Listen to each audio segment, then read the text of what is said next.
दोस्त नमस्कार। कल ईवीएम के खिलाफ जंतर मंतर पर बहुत ही बड़ा आंदोलन था। आंदोलन करने पहुंचे कांग्रेस सहित कई दिग्गज नेताओं को पुलिस ने डिटेन कर लिया। कई बहुजन समाज के नेताओं को भी पुलिस द्वारा डिटेन किया गया। दोस्तों, हैदरपुरी थाने से लाइव आई राजेंद्र पाल गौतम जी ने किया बड़ा ऐलान। मोदी तेरी वोट की चोरी नहीं चलेगी, नहीं चलेगी। तो दोस्तों, इस वीडियो को देख कर जाना और कई कॉमेडी फिल्म वीडियो देखना मत चले जाना। दोस्तों, इस वीडियो को लाइक अभी कर दें और चैनल को सब्सक्राइब अभी करें। और दोस्तों, आप अपने रियल टीवी इन हिंदी के फेसबुक पेज की सदस्यता लेना ना भूलें। फेसबुक पेज को फॉलो भी करें और दोस्तों इंस्टाग्राम आईडी देवेंद्र अंबेडकर को भी फॉलो करें। तो देखिए दोस्तों, क्या है राजेंद्र पाल गौतम जी का बड़ा ऐलान कि ये जो लड़ाई देश के लोकतंत्र को बचाने की चल रही है, ये जो लड़ाई देश के संविधान को बचाने की चल रही है, इस लड़ाई में आप लोगों ने गिरफ्तारी दी, इसके लिए मैं आप सबको सैल्यूट करता हूं। क्योंकि जिस तरह हमारे स्वतंत्रता सेनानियों ने अपनी जान की कुर्बानी दी और कितने मुश्किल से हमें आजादी दिलाई, और डॉक्टर बाबा साहब अम्बेडकर के संविधान के आने के बाद हम सब लोगों के आगे बढ़ने के रास्ते बने। लेकिन आज देश के संविधान ने जो इलेक्शन कमीशन को जिम्मेदारी दी है फ्री फेयर ट्रांसपेरेंट चुनाव कराने की, लेकिन मोदी जी ईवीएम के माध्यम से लोगों की वोट की चोरी कर रहे हैं। और ये चोरी इसलिए कर पा रहे हैं क्योंकि ये ईवीएम बनाने वाली जो मशीन है भारत इलेक्ट्रॉनिक्स लिमिटेड ECIL, इस कंपनी के 7 इंडिपेंडेंट डायरेक्टर में से 4 डायरेक्टर बीजेपी के पदाधिकारी हैं।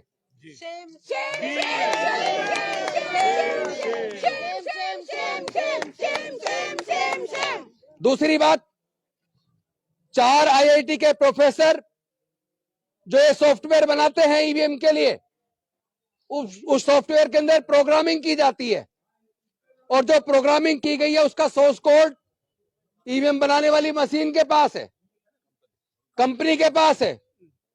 और वो कंपनी जिसके 4 डायरेक्टर बीजेपी के, बिल्कुल, तो बीजेपी के डायरेक्टर के बनाने वाली कंपनी के द्वारा निष्पक्ष चुनाव होगा, ये भरोसा कभी नहीं किया जा सकता।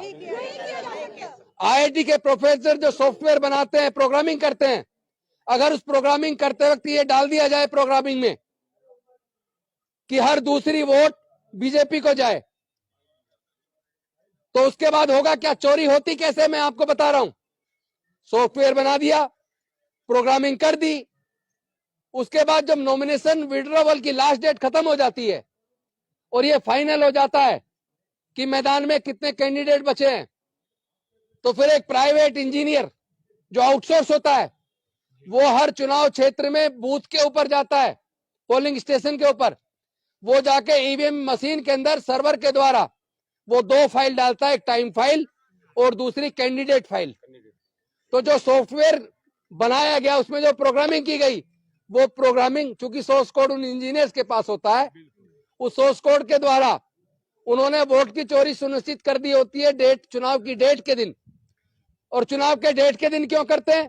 क्योंकि चुनाव की डेट के दिन से पहले मॉक पोल कराया जाता है, जिसमें BLA 1 बुलाए जाते हैं। सारे पदाधिकारी जो जो कैंडिडेट चुनाव लड़ते हैं, सभी पार्टी के कैंडिडेट्स के BLA 1 को वहां मॉक पोल के लिए बुलाया जाता है, ताकि वो ईवीएम मशीन को चेक कर लें वोट डाल के। तो इसलिए पहले तो चोरी नहीं हो सकती। चोरी तो उसमें टाइम और डेट के साथ फिक्स की गई है, और वो होती ऐसे है कि ईवीएम मशीन के अंदर एक रियल टाइम क्लॉक होता है। रियल टाइम क्लॉक का मतलब है उसके अंदर टाइमर लगा होता है।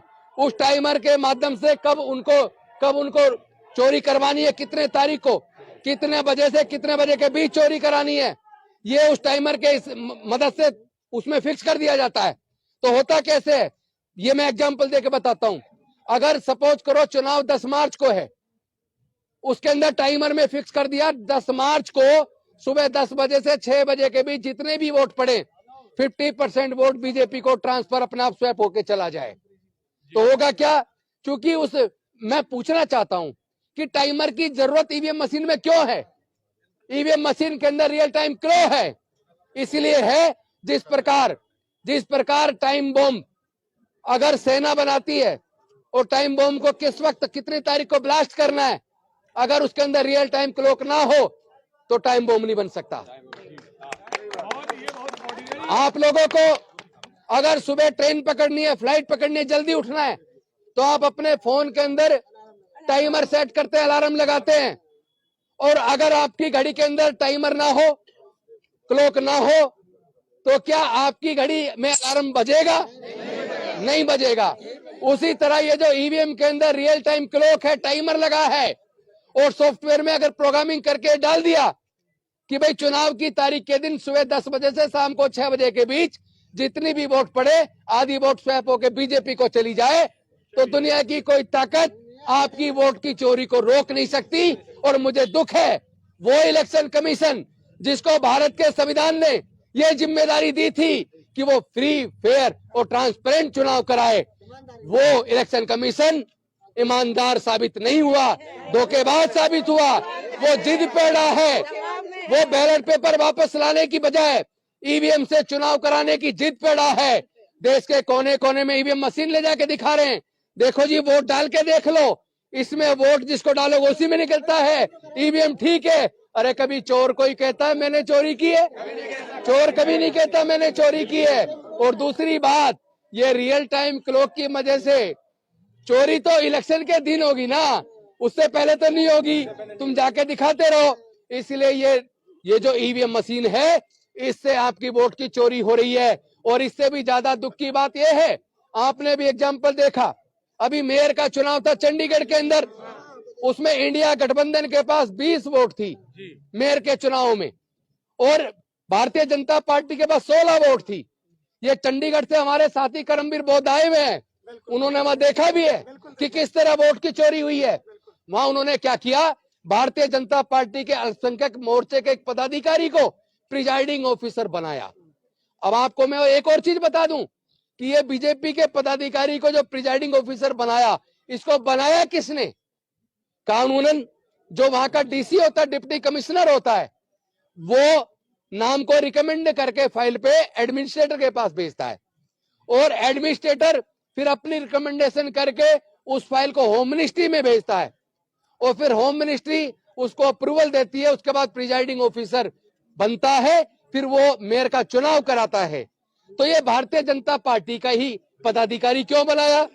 इसका मतलब इसकी पूरी प्लानिंग भारतीय जनता पार्टी ने की, इसकी पूरी प्लानिंग होम मिनिस्टर साहब ने की, क्योंकि उन्होंने ही अब उस फाइल को अप्रूवल दी। यानी उस प्रिजाइडिंग ऑफिसर अनिल मसीह जिसने 20 में से 8 बैलेट वोटों को इनवैलिड किया, पेन चलाकर डिफेसमेंट करके बैलेट पेपर पे, वो तो भला हो कि ये चुनाव ईवीएम से नहीं था, वरना चोरी नहीं पकड़ी जाती। ये चुनाव बैलेट पेपर से था, और बैलेट पेपर की भी चोरी नहीं पकड़ी जाती अगर ऊपर सीसीटीवी कैमरा ना लगा होता। तो भला हो, धन्यवाद करेंगे माननीय सर्वोच्च न्यायालय का। पिछले 15 दिन के अंदर उन्होंने 2 ऐतिहासिक जजमेंट दिए। पहला जजमेंट उन्होंने दिया इलेक्ट्रल बॉन्ड का, क्योंकि इलेक्ट्रल बॉन्ड एक धोखा था, एक चोरी थी। इलेक्ट्रल बॉन्ड में 90% चंदा केवल भारतीय जनता पार्टी को, और बाकी पूरे देश की पार्टियों को केवल 10%। अरे भाई, ये किस तरह की चोरी कर रहे हैं आप? और इसमें इस बात की भी जांच होनी चाहिए, वो कौन से उद्योगपति हैं जिन्होंने ये 90% चंदा सत्ताधारी पार्टी बीजेपी को दिया, और चंदा देने के बाद उन सारी कंपनियों को जिन्होंने चंदा दिया, उनको कितने सरकारी ठेके मिले? इसकी क्या सीबीआई जांच नहीं करेगी? क्या इसकी ईडी जांच नहीं करेगी? इसकी इनकम टैक्स जांच नहीं करेगी? अरे विपक्षी पार्टियों के ऊपर ईडी लगा रहे हो, सीबीआई लगा रहे हो, इनकम टैक्स लगा रहे हो, विपक्षी पार्टियों का के ऊपर इनकम टैक्स लगा रहे हो, उनके तो आप अकाउंट को फ्रीज कर रहे हो।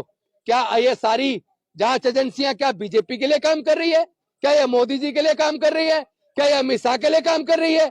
ये जांच एजेंसियां नहीं है, ये भारतीय जनता पार्टी के कार्यकर्ता बन गए, उनके टूल बन गए, उनके एजेंट बन गए। ये बिल्कुल उसी तरह काम कर रहे हैं जिस तरह देश का जो मुख्य मीडिया जिसको हम कहते हैं, वो मीडिया आज मीडिया नहीं बचा है, वो बीजेपी के प्रवक्ता बन गए। अपने चैनलों पे हिंदू मुस्लिम कराते हैं, मुर्गे लड़ाते हैं, अपने चैनल पे बैठ के वो हिंदू मुसलमान के ऊपर डिबेट कराते हैं, लोगों को दंगे के लिए उकसाते हैं। तो ये जो मुख्य मीडिया है, इसको देखना बंद करो, ये बीजेपी के प्रवक्ता बन गए।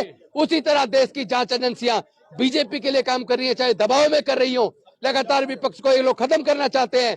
और जिस तरह उस मेयर के चुनाव में इन्होंने धोखे से चुनाव जीता था, लेकिन भला सुप्रीम कोर्ट का उन्होंने अपना दूसरा जो जजमेंट दिया, ऐतिहासिक जजमेंट, उसमें उसको पूरी तरह इनवैलिड करार दिया और ये पाया कि वास्तव में उन्होंने डिफेसमेंट किया, उन्होंने धोखे से बीजेपी के कैंडिडेट को जिताया। और उसको जेल केवल उसको नहीं होनी चाहिए, केवल अनिल मसीह जेल नहीं जाना चाहिए, जो चंडीगढ़ का जो एडमिनिस्ट्रेटर था वो भी जेल जाना चाहिए, जो डिप्टी कमिश्नर था वो भी जेल जाना चाहिए, और जिस होम मिनिस्टर ने उसको अप्रूवल दी वो होम मिनिस्टर भी जेल जाना चाहिए, उस पर भी मुकदमा दर्ज होना चाहिए। तो साथियों, हमें इस देश के अंदर जो हमारा फंडामेंटल राइट खत्म किए जा रहे हैं, आज के प्रदर्शन को खत्म करने के लिए, चूंकि जंतर मंतर एक ऐसा स्थान है जो डेजिग्नेटेड है, जिसको इसीलिए बनाया कि वहां लोग आके सरकार पर दबाव डालने के लिए धरने प्रदर्शन करें, अपने फंडामेंटल का राइट का इस्तेमाल करें, ताकि वो लोग सरकार से अपनी मांगों को मनवा सकें। उस जगह भी जाने से रोका। तो क्या देश के अंदर आज ये अघोषित इमरजेंसी लगा दी गई है? क्या अब हमारे मौलिक अधिकार भी छीन लिए गए हैं? इसके लिए हमें सड़क पे भी लड़ना पड़ेगा, हमें कोर्ट में भी लड़ना पड़ेगा। लेकिन ध्यान रहे, ये जब तक ईवीएम है तब तक आपकी वोट सुरक्षित नहीं है। मानवर कांसीराम साहब ने कहा था, पहले तो समझ लो कि ये वोट का अधिकार इसलिए आसानी से नहीं मिला, आपको पता नहीं होगा।